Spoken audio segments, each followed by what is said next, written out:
So we are really able to offer a very comfortable experience for our hair transplant procedures, no matter which type of hair transplant procedure you choose.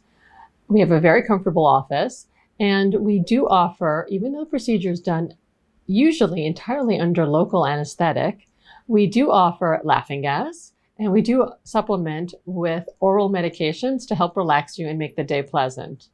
And I will say we have very friendly staff. We have a very comfortable exam room and really great satellite TV. So overall, the day is a pleasant one.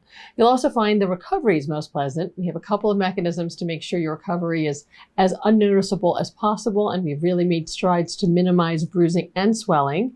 So your recovery, I would still say if you want to be undetectable, you might want to disappear from work for a week, but that does depend on where we're transplanting to and how many transplants we're doing.